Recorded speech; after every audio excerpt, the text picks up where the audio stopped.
Hello friends, start करते हैं आज का नया topic that is the switch case. Previous video में हमने देखे थे if else conditions and if conditions. हमने कंडीशंस के बेस पे हमने प्रोग्राम को एग्जीक्यूट करा था, इफ प्रोग्राम्स बनाया था। तो इफ प्रोग्राम में हमारा ये होता था, ट्रू कंडीशन होती थी तो ट्रू ब्लॉक एग्जीक्यूट होता था, फॉल्स स्टेटमेंट होता था तो फॉल्स ब्लॉक एग्जीक्यूट होता था।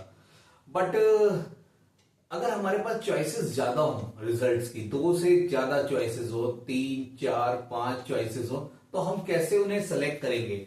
एक मेथड था इफ एल्स लेटर, भी हमने डिस्कस कर रखा है, तो वो भी आप देख सकते हैं। अब बात करते हैं इस स्विच केस की।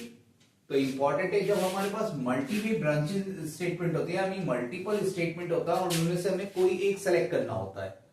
यानी बहुत सारे हमारे पास ऑप्शन है खाने के, जैसे फॉर एग्जाम्पल हमसे कहा गया कि बहुत सारे फ्रूट्स हैं, आपके लिए बहुत सारे फ्रूट्स हैं, लेकिन आपको चॉइस एक लेनी है। वहां पे मैंगो भी रखा है, बनाना भी है, वहां पे ग्रेप्स भी है, लेकिन आपको खाना एक ही है। तो there is a multiple options but you use only the one. तो आप यूज करते हैं स्विच केस। तो देखिएगा स्विच केस स्टेटमेंट कैसे यूज करे जाते हैं। फर्स्ट ऑफ ऑल इसकी डेफिनेशन मैंने सिंपल लिखी है, it is a multiway branch statement या मल्टीपल सिलेक्शन स्टेटमेंट भी कह सकते हैं। अगर आप इसका सिंटेक्स देखें तो बहुत सिंपल है। सिंटेक्स में क्या करना होता है, स्विच, और इसके अंदर आपको वो चॉइस देनी पड़ती है, दैट्स अ चॉइस। मैं लिख देता हूं स्विच चॉइस, जो आपको एग्जीक्यूट कराना है, that's the open braces, that's the close braces. इसके अंदर आप केसेस को डिफाइन करते हैं, that's the case one, case one जो भी आप स्टेटमेंट देना चाहें, that's the case to colon, कोई भी स्टेटमेंट आप देना चाहें, केस थ्री कॉलन, और लास्ट में एक डिफॉल्ट केस होता है, दैट्स द डिफॉल्ट। डिफॉल्ट हमारा कब काम करता है, जब हमारे कोई भी केस की चॉइसेस मैच नहीं करती, तब हम डिफॉल्ट चॉइस करते हैं। फॉर एग्जांपल मान लीजिए आपने चॉइस यहाँ पे मैंने 1 2 3 दे रखी है, मान लीजिए मैंने चॉइस दी 5, तो 5 क्या इससे मैच कर रहा है, नहीं, इससे मैच कर रहा है, नहीं, इससे मैच कर रहा है, नहीं, तो कौन चलेगा, डिफॉल्ट।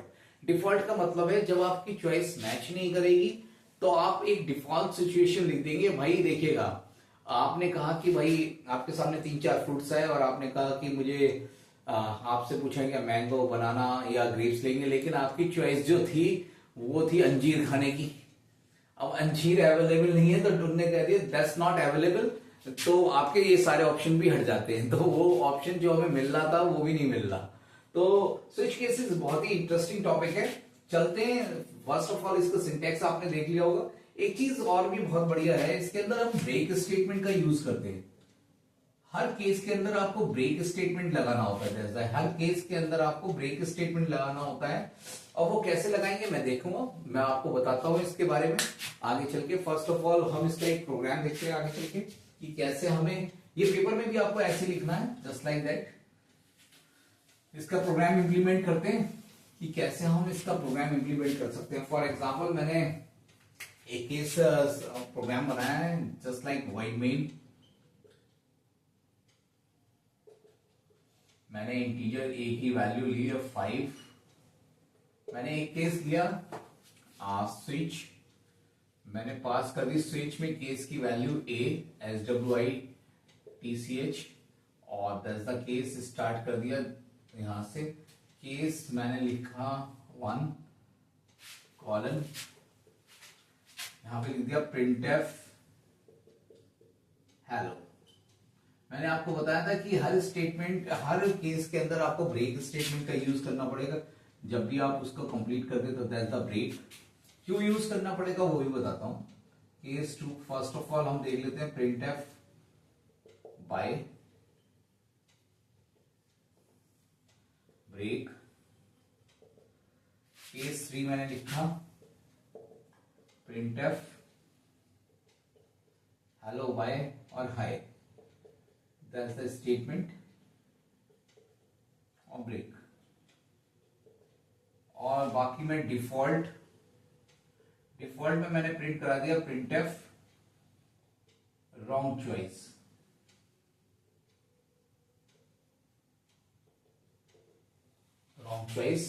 एंड देन केस खत्म, स्विच केस, और ये आपका मेन खत्म हो गया। तो आपने दोनों ब्रेसेस लगा दी। स्टार्ट करते हैं प्रोग्राम को, कैसे हमारा प्रोग्राम काम कर रहा है। मेन है हेडर फाइल आप इंक्लूड कर लेंगे, मेरे सारे प्रोग्रामों में आपको हेडर फाइल अपने आप लगाया करें। स्टार्ट करते हैं। ए की वैल्यू 5 है, स्विच केस में ये 5 पास हुई, ए की वैल्यू 5 पास हुई। दैट्स द केस, ये दैट्स द केस, यानी ए की वैल्यू ये लिखी हुई है। केस और ए में डिफरेंस है, एक स्पेस का स्पेस जरूर लगाएंगे, आगे कॉलन लगाएंगे। अब ए की वैल्यू क्या 5 क्या 1 के बराबर है? नहीं। 5 क्या 2 के बराबर है? नहीं। 5 क्या 3 के बराबर है? नहीं। तो क्या आ गया, आपकी डिफॉल्ट केस चलेगा, क्या प्रिंट कर देगा? That's the wrong choice. यानी कि अगर आपने ए की वैल्यू 5 दे रखी है तो कोई केस मैच ही नहीं कर रहा। केस आपने 1 2 3 दे रखे हैं, लेकिन यहाँ पे आपने ऑप्शन दिया है 5 को, तो कोई केस नहीं चला, तो डिफॉल्ट ने अपनी वैल्यू दे दी रॉन्ग चॉइस। चलते हैं, केस की वैल्यू मान लेते हैं 2। यहां पे हमने 2 मान ली सपोज, तो अब ए की वैल्यू क्या है? 2 है। जैसी केस 1 1 के बराबर नहीं है, यस 2 के बराबर है। That's great. देन प्रिंटफ क्या करा उसने? प्रिंटफ बाय करा और break.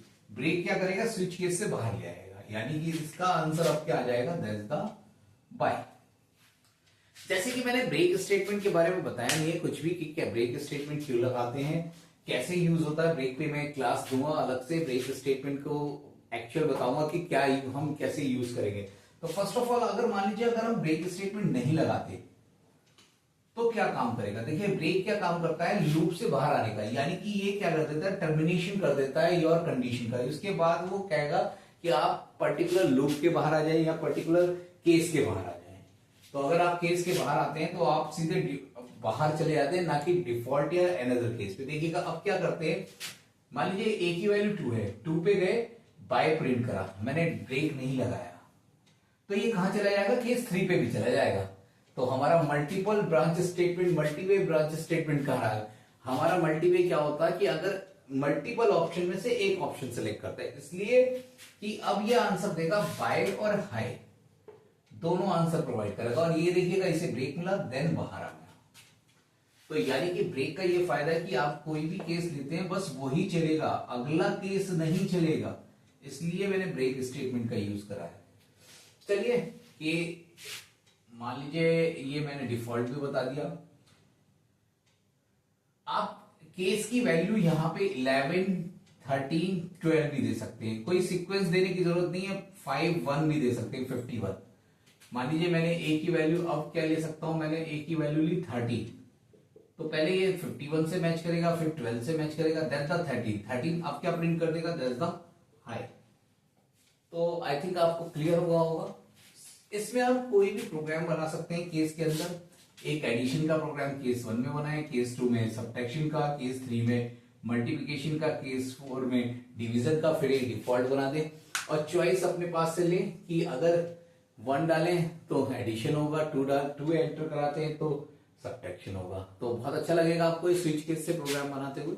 Thank you to all for joining the session switch case के रिगार्डिंग। नेक्स्ट वीडियो में हम कुछ और भी पढ़ेंगे स्विच केस। Thank you.